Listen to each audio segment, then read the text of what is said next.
अस्थायी कर्मचारियों को रोजगार देने की मांग को लेकर BMS Durgapur thermal power plant में भाजपा विधायक लक्ष्मण घुरोई के साथ धरना दे रहा है। प्रदर्शनकारियों ने कल फैक्ट्री के अधिकारियों को फैक्ट्री में प्रवेश करने से रोक दिया, लेकिन आज सुबह विरोध प्रदर्शन शुरू करने से पहले तृणमूल समर्थकों ने कथित तौर पर अस्थायी कर्मचारियों को कारखाने में घुसने के लिए मजबूर किया और फिर भाजपा कार्यकर्ताओं के समर्थकों ने गेट बंद कर दिया। नारेबाजी और जवाबी नारेबाजी से फैक्ट्री परिसर गर्मा गया। बीजेपी विधायक ने यह भी कहा कि विवाद वहीं से शुरू हुआ और इस घटना में 2 लोग घायल हो गए। দেখুন আমরা 10 দিন ধরে অনশন করছি। আমাদের একটাই দাবি, লোকাল লোককে নিয়োগ করতে হবে। লোকাল লোক নিয়োগ না করার ফলে আমরা বেশ কিছু চিঠি করেছি, অনশন করছি, তারপরেও ম্যানেজমেন্টে ঘুম ভাঙেনি। তাই গতকাল আমরা ম্যানেজমেন্টের লোককে আটকেছিলাম এবং আমরা বলেছিলাম এই যতক্ষণ না নিয়োগ না হচ্ছে আমাকে ঢুকতে দেওয়া হবে না। 8টার সময় লোক ঢুকে এখানে কারখানা গেটে, আমরা 7টার সময় এসেছি। তৃণমূল কংগ্রেস তারা বুঝতে পেরেছেন যে বিএমএস শক্তি বাড়ছে, তারা কালকে আটকে করেছে, এটা আজকেও করবে। তাই 6:30টার সময়তে গোপনে সকাল সকাল যে কিছু করতে না পারে লোককে ঢুকিয়ে দেওয়া হয়েছে। তাই আমরা আজকে এসেছিলাম, ধস্তাধস্তি হয়েছে, আমাদের কোনো হেনস্থা করেছে, একজন তৃণমূল কংগ্রেস মারধর করেছে। আমরা আজকে এখন বসছি। গতকাল আমরা যে ঘটনা ঘটেছে তারা পুনরাবৃত্তি না হয়, আমরা চাই এখানে লোক ঢুকতে হবে, নিয়োগ করতে হবে, না হলে আমরা এক পা পিছনে হব না। সেই কারণে আমরা যে আজকে সকালবেলায় 6টার মধ্যে ঢুকিয়ে দেওয়া হয়েছে লোককে, 6:30টার মধ্যে আমরা আগামী দিন কি তার রণকৌশল তৈরি করব, কীভাবে আমরা তার গেটকে আটকাবো, কীভাবে লোক নিয়োগ করতে হবে, তার সমস্ত রাস্তা খোলা রাখছি। সেই কারণে সমস্ত কর্মীদেরকে নিয়ে আমরা এখন পার্টি অফিসে বসবো আগামী প্ল্যানিংয়ের জন্য। সেই কারণে পার্টি অফিসে যাচ্ছি। এখন বলছি যে ধস্তাধস্তিতে কি আপনাদের কেউ আহত হয়েছে? আমাদের 2 কর্মী আহত হয়েছেন।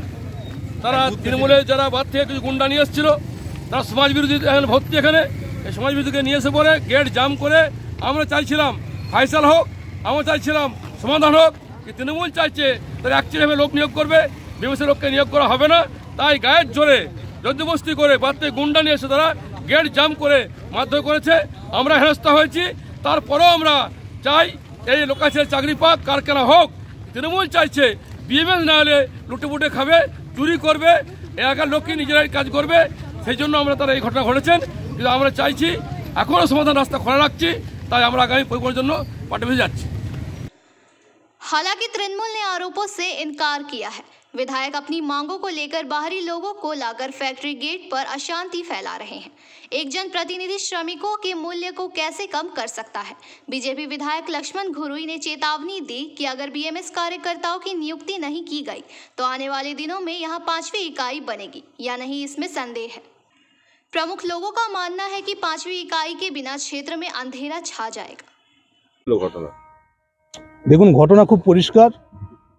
যাদের ভ্যালিড গেট পাস আছে সেই শ্রমিকরা যখন আমাদের কাজের মধ্যে জয়েন করার জন্য এখান থেকে গেটের উদ্দেশ্যে রওনা দেয়, তখন কিছু বহিরাগত মানুষ এসে তাদের পথ আটকায়। এবং আমাদের কাছে যেটা সবথেকে আশ্চর্যজনক, একজন জনপ্রতিনিধি তিনি নিজের পদমর্যাদা ভুলে রাস্তায় দাঁড়িয়ে এইভাবে শ্রমিককে কেউ আটকায়? আমার মনে হয় না এটা ওনার পদমর্যাদার সাথে মানানসই। আপনারা নিশ্চয়ই দেখে থাকবেন, আমি আর ব্যক্তিগতভাবে নাম বলাটা সঠিক হবে না।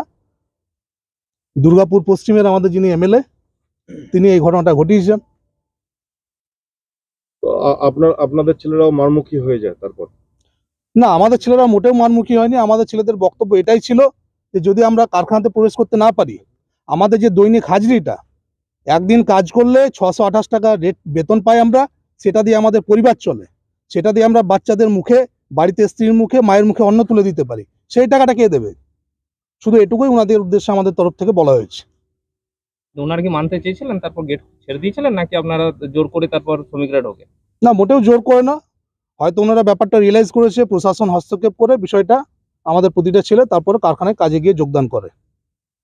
কিন্তু একটা ধস্তাধস্তির ঘটনা ঘটেছে, 2 জন আহত আছে বলছেন বিধায়ক। না, আমাদের কাছে সে ধরনের কোনো রিপোর্ট নেই, আমাদের কাছে এই ধরনের কোনো খবরও নেই। এবং যা ঘটনা ঘটেছে সেটা প্রশাসনের উপস্থিতিতেই ঘটেছে। এবার প্রশাসন বাকিটা বলতে পারবে। একতরফা নিয়োগের দাবিতে বিজেপি কয়েকদিন ধরে বিএমএস এখানে আন্দোলন করছে। আপনাদের বিরুদ্ধে অভিযোগ আপনারা একতরফা লোক ঢুকিয়েছেন আইএনটিটিউসি থেকে। তৃণমূল থেকে।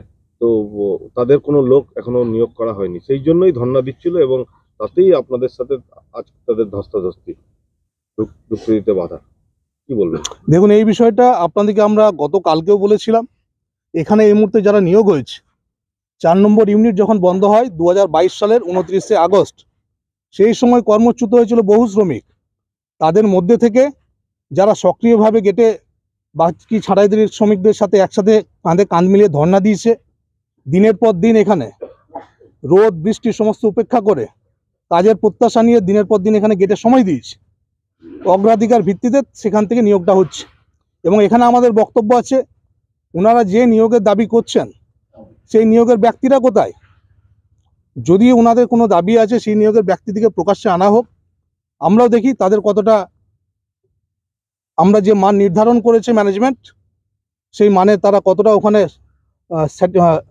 কি বলবো, ওই জায়গাটাতে তারা কতটা ভ্যালিড কতটা হচ্ছে সেটা এখন দেখার আছে। অবশ্যই যদি সেরকমভাবে হয়, আগামী দিনে তারা যদি সেইভাবে শ্রমিকদের সাথে যোগাযোগ রেখে চলে, এবং আপনাদের গতকালকেও বলেছিলাম, কোনো রকম রাজনৈতিক রঙের বিষয় এখানে কিন্তু নেই। প্রত্যেকের পরিচয় একটাই, সেটা হচ্ছে রিট্রেঞ্চ ওয়ার্কার। প্রত্যেকেই ডিটিবিএস থেকে কর্মচ্যুত শ্রমিক, কর্মচ্যুত ঠিকা শ্রমিক প্রত্যেকেই। আপনার নাম দাদা? আমার নাম রাজু বুট, পুরসা গ্রামের বাসিন্দা এবং আইএনটিটিউসি সক্রিয় সদস্য। दुर्गापुर से निमाई दास की रिपोर्ट, पीबीटीवी न्यूज़।